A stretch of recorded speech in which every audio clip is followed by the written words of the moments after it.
ठरलं तर मग मालिकेचा आजचा भाग हा खूपच इंटरेस्टिंग आहे आणि त्याचसोबत या भागामध्ये खूप जास्त ट्विस्टही आले आहेत. त्यामुळे व्हिडिओ शेवटपर्यंत नक्कीच बघा. चला तर मग आजच्या आपल्या भागाला सुरुवात करूया. सुरुवातीला आपण पाहतो महिपतने साक्षीला कॉल केलेला असतो आणि साक्षीला कॉल करून तो प्रियाच्या प्लॅनिंगबद्दल सांगतो. कारण महिपतला आणि नागराजला दोघांनाही ना प्रियावर थोडी शंका येत होती. प्रिया अचानक कशी काय यांच्याबद्दल एवढा विचार करू शकते असंच त्यांना वाटलेलं असतं. म्हणून महिपतने साक्षीला जबाबदारी दिलेली असते आणि साक्षीनेही आता ते काम हातात घेतलेलं असतं. दुसरीकडे महिपत नागराजला म्हणतो की या चिचुंद्रीचा प्लॅन जो काही आहे ना त्यामध्ये मला काहीतरी प्रॉब्लेम वाटतो, म्हणूनच तर मी पूर्ण प्लॅनिंग करून साक्षीला हे सगळं सांगितलंय आणि साक्षीला हेही म्हटलंय की स्वतः बाहेर पडू नकोस, माझ्या माणसांना कामं करायला सांगितले आहेत असंही आता म्हटलं जातं. आणि जेव्हा या सगळ्या काही गोष्टी बोलल्या जातात ना तेव्हा मात्र आता इकडे नागराज म्हणत असतो की ते आपलं बरं झालं की आपण ना एकदा विचार केला, कारण मला ना थोडी भीतीच वाटत होती की काय होतंय आणि काय नाही ते. पण आता आपण ना ह्या चिचुंद्रीवर एवढा विश्वास ठेवून उपयोग नाही. बघूया आपल्याला एका आठवड्यात खरंच बाहेर काढते का, मगच तिची काही ती कामं करायची, नाही तर तिला उभं पण नाही करायचं, कारण तिचा आता काही उपयोगही नाही आहे असाही विचार ना आता त्यांच्या डोक्यामध्ये येत असतो आणि त्यांची याच विषयावर चर्चा आता सुरू असते. दुसरीकडे आता पाहायला मिळतं की इकडे मात्र आता साक्षी आणि सचिन भेटलेले असतात. तर सचिन हा साक्षीला म्हणत असतो की काय झालं आहे नेमकं, तुम्हाला का म्हणून इथे बोलवलंच भेटायला ते तरी मला सांग. त्यावर मात्र आता ती म्हणत असते की खरं तर अण्णांनी मला कॉल केला होता. सचिनला हे ऐकून तर धक्काच बसतो आणि तो म्हणू लागतो की अण्णा कसे काय जेलमधनं तुला फोन करू शकतील. मग ती म्हणते की हो, मला अण्णांनी फोन केला होता जेलमधूनच, तेच तर मी तुला सांगते अण्णांचं काही अशक्य नसतं. अण्णांनी जर ठरवलं नाही का गोष्ट तर ते कशीही आणि कशीही पूर्ण करतात. पण ते सगळं सोड, अण्णांनी काय सांगितलंय हे तरी विचार ना मला आधी. मग आता काय बोललेत अण्णा सांग. मग अण्णांनी मला हे सांगितलेलं आहे की खरं तर ना त्यांना सोडवायचा प्रयत्न प्रिया करते, पण त्यांना ना प्रियावर डाऊट येतोय आणि म्हणूनच त्यांनी मला काहीसा प्लॅन करायला सांगितलाय, मला या सगळ्याची पडताळणी करायला सांगितले आणि त्याचसाठी ना माझे खूप जास्त कष्ट जे आहेत ते सुरू आहेत. काही झालं ना तरीसुद्धा मलाही बघायचं आहे की नेमकं काय काय ही करू शकते, कुठच्या थराला जाऊ शकते, या सगळ्या गोष्टी व्यवस्थितपणे बघायच्या आहेत. मग आता सचिन म्हणत असतो की तू एकदमच टेन्शन घेऊ नको, मी आहेस ना, मी अण्णांना मदत करेन, शेवटी तुझे अण्णा ते माझे अण्णा ना. सचिनला तर इथे हेच वाटत असतं की इथे चांगला आपल्याला मोका भेटलेला आहे, अण्णांच्याही मनात घर करायचं आणि त्यासोबत साक्षीच्याही मनात. त्यामुळे आता त्याच्या डोक्यामध्ये प्लॅनिंग शिजत असतं आणि तो म्हणतो की या सगळ्याची जबाबदारी माझी, मी हे सगळं हँडल करतो, मग तर झालं ना असंही बोलून तो आता साक्षीला शांत करत असतो. दर्शकांनो, तुम्हाला फक्त ₹1 ही मालिका पाहिजे असेल तर आजच आपल्या खाली दिलेल्या डिस्क्रिप्शन बॉक्समधील नंबरला व्हॉट्सअपला हाय मेसेज करा. तुम्हाला स्टार प्रवाहावरील कोणत्याही 3 मालिका पाहायला मिळतील, ते सुद्धा फक्त ₹1. मग वाट कसली बघताय, तुमचं मनोरंजन तुमची वाट बघताय, लवकरात लवकर मेसेज करा. चला तर मग आजच्या या भागाला पुढे सुरुवात करूया. त्यानंतर आपण पाहतो की इकडे आता वकिलांना घेऊनच तिकडे पोचलेली असते प्रिया आणि प्रिया वकिलाला घेऊन सांगू लागते की ह्या दोघांची सुटका करायची आहे. वकिलांना समोर आलेलं बघून ना आता मात्र खूप मोठा धक्का जो काही आहे तो आता बसलेला असतो. इकडे असणाऱ्या या महिपत तर आता पाहतच राहतो. महिपतला विचारलं जातं, तुमची सुटका करायला मी इथपर्यंत आलेलो आहे, तुम्ही काळजी करू नका असं देखील सांगितलं जातं. त्यावर मात्र आता महिपत खुश असतो की बाबा पोरीनं म्हटल्यावर पोरीनं करून दाखवलं असाही विचार ना आता डोक्यामध्ये येऊ लागलेला असतो. आणि म्हणूनच मग आता तो म्हणत असतो की खरंच तुम्ही आमची एका आठवड्यात सुटका करणार का. त्यावर आता पटवर्धन वकील म्हणतात की हो, एका आठवड्यात मी तुमची सुटका इथून करणार आहे आणि त्यामुळेच ना तुम्ही काळजी करूच नका. तर दुसरीकडे मात्र आता प्रिया म्हणत असते की बघितलं का, मी एकदा जे बोलते ना ते करून दाखवते. महिपतला वाटतं की खरंच ही आपल्याला सोडवते, म्हणून महिपतने आता एक नंबर दिलेला असतो आणि महिपतने सांगितलेलं असतं की घ्या आणि ह्या नंबरवर तू कॉन्टॅक्ट कर, तुझं काम होईल. मग खरंच काम होईल ना, अगं 100% सांगतोय तुझं काम होईल. मग त्या सायली अर्जुनचा काटा काढण्यासाठी आता प्रियाने ना विमलला कॉल केलेला असतो आणि विचारलेलं सांगितलेलं असतं की घरात कोण कोण आहे, मला यायला थोडा उशीर होतोय. त्यावर विमलने सांगितलेलं असतं की सायली अर्जुन जे आहेत ते सिटी हॉस्पिटलला गेलेले आहेत. मग तेव्हा आता प्रियाच्या लक्षात येतं की हे दोघं बाहेर पडलेत, हाच तो चान्स आहे, हीच ती संधी आहे आणि या संधीचं सोनं करायचं. आणि म्हणूनच ती आता म्हणते की आत्ताच त्या ट्रक ड्रायव्हरला कॉल करते आणि जे काही ठरवले ते आजच सक्सेस करायचंच बघते, असंही ती आता म्हणत असते. आणि जेव्हा ती हे सगळं प्लॅनिंग करते, बाहेर जाऊन त्या माणसाला कॉल करते आणि त्या माणसाला तिनं आता सायली अर्जुनच्या गाडीचा अपघात करायची सुपारी दिलेली असते. इथे सायली अर्जुन जे आहेत ते मात्र आता सिटी हॉस्पिटलला पोहोचलेले असतात. सायलीच्या पायाला चटका लागलेला असतो म्हणून अर्जुनना सायलीला धरून अगदीच घेऊन चाललेला असतो. आणि जेव्हा तो धरून तिला घेऊन जातो ना, तेव्हा मात्र आता सायली जी आहे ती अलगदपणे इकडे तिकडे बघत असते आणि त्यानंतर तो तिला हॉस्पिटलमध्ये घेऊन जातो. तोपर्यंत बाहेरच ना आता तो माणूस उभा असतो. तो बघत असतो की ही लोक कुठपर्यंत जात आहेत, काय करतायत. आणि पुन्हा एकदा अर्जुन आता सायलीचा हात वगैरे धरून सायलीला बाहेर घेऊन येतो. सायलीला जेव्हा तो बाहेर घेऊन येतो तेव्हा आता ट्रक ड्रायव्हरला त्यांनी सांगितलेलं असतं की काम आपल्याला वाजवायचं आहे. प्रियासुद्धा म्हणते की काम होतंय की नाही.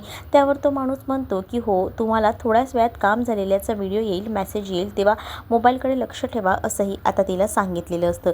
त्यामुळे आता प्रिया बाहेरच थांबलेली असते. कधी एकदा तिला ही आनंदाची बातमी ऐकायला भेटते ना, असं झालेलं असतं आणि यासाठी ती खूप जास्त आसुसलेली असते. इकडे आता सायली अर्जुन त्यांच्या गाडीमध्ये बसतात आणि त्यानंतर आता तो माणूस जो आहे तो ट्रक ड्रायव्हरला फोन करतो, कारण इकडनं ही लोक बाहेर पडलेली आहेत, त्यामुळे काम झालं पाहिजे असं देखील ट्रक ड्रायव्हरला सांगितलं जातं. मग काय, तो ट्रक ड्रायव्हर देखील अगदी जोमानं कामाला लागलेला असतो. सायली अर्जुन गाडीत बसायला चाललेलेच असतात, म्हणजे अर्जुनने सायलीला गाडीत बसवलेलं असतं. तेवढ्यातच ना ते हॉस्पिटलमध्ये एक इमर्जन्सी केस आलेली असते आणि तोपर्यंत सायली अर्जुन जे आहेत ना ते गाडीतनं बाहेर पडलेले असतात. पण इकडे त्या ट्रक ड्रायव्हरला सांगितलेलं असतं, सुपारी दिलेली असते आणि वर गाडीचा नंबरही दिलेला असतो आणि त्या गाडीचा अपघात करायचा हे सुद्धा आता सांगितलेलं असतं. आणि जेव्हा या सगळ्या गोष्टी सांगितल्या जातात ना, तेव्हा आता तो ट्रक ड्रायव्हर म्हणतो की तुम्ही काळजी करूच नका, काम झालंच म्हणून समजा. आणि म्हणूनच आता तो अगदी जोमानं कामाला लागलेला असतो. तिथे गाडी सायली अर्जुनची ऑलरेडी पार्किंगमध्ये थांबलेली असते आणि सायली अर्जुन काही गाडीत नसतात, पण मागून एक मोठा ट्रक येतो आणि त्या गाडीला ठोकलं जातं. आणि गाडीला जेव्हा ठोकलं जातं ना, तेव्हा गाडीना एवढी आग घेते ना की अक्षरशः तो ट्रक तिथेच उभा करून ना ते दोघंही जण गाडीतून उतरून तिकडनं निघून जातात. पण सायली अर्जुनच्या गाडीने खूप जास्त पेट घेतलेला असतो. इकडे आता प्रियाला कॉल आलेला असतो. प्रियाला आता सांगितलं जातं की मॅडम तुमचं काम झालेलं आहे. प्रियाला आता या सगळ्या गोष्टींवर विश्वास बसत नसतो, पण प्रिया म्हणते की खरं सांगा. त्यावर प्रियाला तो माणूस म्हणतो की हो, खरंच झालेलं आहे तुमचं काम, तुम्हाला मी व्हिडिओ पाठवतो, तुम्ही बघा, तेव्हा तुम्हाला विश्वास बसेल. मग आता प्रियासुद्धा व्हिडिओची अपेक्षा ठेवूनच फोन लगेच ती ठेवून देते, कारण तिला खरं तर सायली अर्जुन कधी संपतात ना याचीच ती वाट बघत असते. आणि आता ते संपलेले आहेत हे तिला आता व्हिडिओच्या माध्यमातून कळणारच असतं आणि त्यामुळेच ना आता तो व्हिडिओ ती बघायचं ठरवते. आणि जेव्हा ती व्हिडिओ बघते तेव्हा आता सायली अर्जुनची गाडी ही खूप जास्त पेट घेतलेली असते. सायली अर्जुनच्या गाडीने एवढा पेट घेतलेला बघून ना खूप मोठा धक्का जो काही आहे तो आता इकडे बसलेला असतो या प्रियाला. प्रिया म्हणते की चला, जे ठरवलंय ते तर आता सक्सेस झालंय, म्हणजेच आता तिला जे वाटत असतं ते आता फायनली कंप्लीट झालेलं असतं आणि त्यामुळे ती खुश असते. ती म्हणते की आता माझी खरी ओळख कोणासमोरही येणार नाही आणि आता फायनली मीच खरी तन्वी आहे असं सगळ्यांना वाटणार आणि या प्रॉपर्टीवर फक्त आणि फक्त माझा अधिकार, माझा हक्क असणार, असं बोलूनच ती आता स्वतःला खूप जास्त आनंद साजरा करत असते. तिला तर एकदम भारी वाटत असतं आणि तिला असं वाटत असतं की कधी एकदा मला जे हवं आहे ते भेटतंय ना, असं तिला झालेलं असतं. आणि आता हा जेव्हा व्हिडिओ सगळीजणं बघतील तेव्हा त्यांना तर खूप मोठा धक्काच बसेल असाही विचार आता ती करू लागते. तर दुसरीकडे मात्र आता पाहायला मिळत असतं की सचिन हा एका महिपतच्याच माणसाला घेऊन गेलेला असतो त्या पटवर्धन वकिलाच्या इथे. जेव्हा तो स्वतःहून तिथे जातो ना, तेव्हा मात्र आता माणसाला सगळ्या काही गोष्टी सावरून व्यवस्थितपणे सांगत असतो की तुम्हाला ह्या पद्धतीने व्यवस्थित काम करायचं आहे आणि काम झालंच पाहिजे हेही आता सांगितलेलं असतं. आणि त्यामुळेच ना काळजीच करू नका, तुमचं काम होईल. सचिन महिपत महिपतच्याच माणसाला आता आतमध्ये पाठवतो पटवर्धन वकिलाकडे. आणि तोपर्यंत ना इकडे मात्र आता सचिनने साक्षीला कॉल केलेला असतो. सचिन साक्षीला कॉल करून आता या सगळ्याबद्दल सांगू लागतो आणि म्हणत असतो की तुझं काम झालं आहे, तू काळजी करू नको, तुला थोड्याच वेळात आनंदाची बातमी मिळेल असंही आता सांगितलं जातं. दुसरीकडे आता महिपतचा माणूस गेलेला असतो आणि महिपतचा माणूस जेव्हा आतमध्ये जातो ना तेव्हा मात्र आता म्हणत असतो की बघा, तुम्हाला मी सांगतो की मला ना महिपत ची सुटका करायची आहे आणि यासाठी काही करायला मी तयार आहे. सांगा काय काय करायला लागणार आहे, काय हवे आहे तुम्हाला डॉक्युमेंट्स तेवढं सांगा, तुम्हाला सगळे डॉक्युमेंट्स मी आणून देईन. पण आता पटवर्धन वकील म्हणतो की काय चाललंय काय म्हणजे लोकांचं, म्हणजे प्रत्येकजण जे आहे ते एवढा का मागे लागला आहे या महिपतला सोडवण्यासाठी, याचाच विचार ना आता मात्र तो पटवर्धन वकील करत असतो. मग आता अजून कोण आलं होतं, खरं खरंच सांग. तन्वी सुभेदारही आल्या होत्या, त्यांची सुटका करायची आहे असंच त्या म्हणत होत्या. मग काय पुढे काय ते सांग. मग आता इकडे मात्र तो सांगत असतो की खरं तर ना त्यांनी मला ना हे सगळं काही नाटक करायला सांगितलं. त्या मला बोलल्या की त्या आठवड्यात त्यांना बाहेर काढायचं, असं फक्त त्यांना भासवायचं, त्यांना काही बाहेर वगैरे काढायचं नाही असं देखील त्या मला म्हणाल्या. आणि मग काय त्या ज्या काही बोलल्या ना त्या मला ऐकून बरं वाटलं. मग मीही विचार केला की चला जाऊ दे, यांची सुटका करून द्यायची आहे ना तर मी करून देईन आणि म्हणूनच मी त्यांना हो असं बोललो. मग आता या सगळ्या गोष्टी त्याने मोबाईलमध्ये सुद्धा रेकॉर्ड करून घेतलेल्या असतात आणि जेव्हा या सगळ्या गोष्टी मोबाईलमध्ये सुद्धा रेकॉर्ड होतात ना तेव्हा मात्र आता इकडे तो लगेच तो पुरावा घेऊन आलेला असतो आणि इकडे सचिनला तो पुरावा दाखवतो. सचिन आता तो व्हिडिओ बघतो तेव्हा तर आता सचिनला खात्री पडते की हे सगळं काही मुद्दामून घडवून आणलेलं आहे. तर इकडे आता अजूनही अर्जुन सायली घरात कसे आले नाहीत, कुठे येऊन राहिलेले आहेत, यायला हवे होते ये म्हणा असाच विचार ना आता मनामध्ये कल्पनाच्या येऊ लागलेला असतो. आणि म्हणूनच ना कल्पना थोडा विचार करत असते आणि तेवढ्यातच ना आता तिकडे प्रियाही आलेली नसते म्हणून सगळीजणं टेन्शनमध्ये असतात. पण आता प्रियाला ही गोष्ट कळलेली असते ना त्यामुळे आता प्रिया जी आहे ती अगदीच ना रडत रडत तिथपर्यंत आलेली असते. आता प्रियाला हेच दाखवायचं असतं की घरात सगळ्यांना की अपघात झालेला आहे आणि ह्या घरातल्या कोणालाच अजून माहिती नव्हतं अपघात घडलेला आहे ते. आणि म्हणूनच आता ते सगळेजण विचार करत असतात की कुठपर्यंत राहिले आहेत हे. मग तेवढ्यातच प्रिया तिथे येते आणि प्रिया रडायचं नाटक करत आता म्हणू लागते की हे बघा ना, हे बघा काय झालं आहे. मग आता प्रिया जी आहे ती जेव्हा हे सगळं काही बोलते तेव्हा मात्र आता विचारलं जातं की नेमकं काय झालं आहे सांगशील का. तेव्हाच आता ती सांगू लागते की बघा ना, तुम्ही बातम्या बघितल्या नाही का. आणि असं बोलून ती आता मोबाईलमधील बातमी दाखवू लागते आणि मोबाईलमधली जेव्हा बातमी ही लोक बघतात ना तेव्हा तर त्यांना धक्काच बसतो. कारण त्यामध्ये ना आता सायली अर्जुनच्या गाडीचा अपघात झाला आहे आणि गाडीनं पेट घेतला आहे याबद्दलची बातमी दाखवली जात असते. आणि ही बातमी बघूनच ना आता घरातल्या सगळ्यांनाच मोठा धक्का बसतो.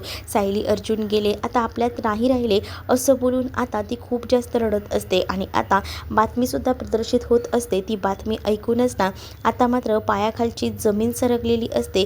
इकडे आता बातम्यांमध्ये दाखवलं जातं की एक मोठा अपघात झालेला आहे सायली अर्जुनच्या गाडीचा आणि त्यामुळेच आता सायली अर्जुनची गाडी ही ठोकली गेलेली आहे. आणि हे जेव्हा आता कळतं तेव्हा सायली अर्जुनचा मृत्यूसुद्धा जागीच झालं हेही आता बातमी आलेली असते. आणि जेव्हा ही बातमी दाखवली जाते ना तेव्हा मात्र आता खूप मोठा धक्का इथे असणाऱ्या प्रताप कल्पना यांना पडलेला असतो. आणि प्रताप आणि कल्पना जागीच आता शांत बसतात कारण त्यांना समजत नसतं की अर्जुन सायलीला असं काय होऊ शकतं. आणि त्यामुळेच ना आता अगदीच बेचैन व्हायला झालेलं असतं. कल्पना विचारही करू शकत नसते आणि त्यामुळेच ना कल्पना एकदमच त्रासात असते. कल्पना आता टेन्शनमध्ये आलेली असते आणि तिला कळत नसतं की या सगळ्यावर मार्ग कसा काढायचा. आणि त्यातच ना आता कल्पना रडत असते. इथे प्रताप कल्पनाला शांत करत असतात आणि नको नको त्रास करून घेऊ स्वतःला इतका असं बोलून आता शांत करायचा प्रयत्न केला जात असतो. पण तरीसुद्धा इकडे काही आता ऐकल्या ती ऐकत नसते. अचानकपणे ती बातमी आणि सायली अर्जुन या जगात नाही आहेत हे सगळं काही आठवल्यानंतर तिला आता त्रास होऊ लागतो. ती आता म्हणत असते की देवा काही कर पण सायली अर्जुन वाचायला हवेत असंही ती आता देवाकडे प्रार्थना करतच आता बोलत असते. इकडे मात्र प्रियाला इतका आनंद झालेला असतो ना की ती खूपच जास्त खुश असते.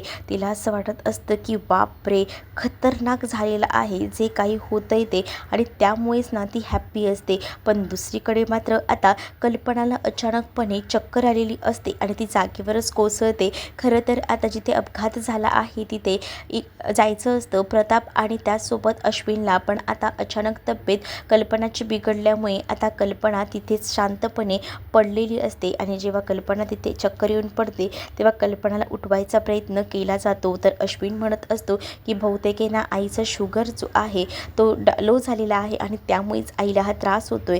मग आता अश्विन बघत असतो कल्पनाला. तोपर्यंत प्रताप म्हणतात की आता मला एकट्यालाच निघावं लागेल.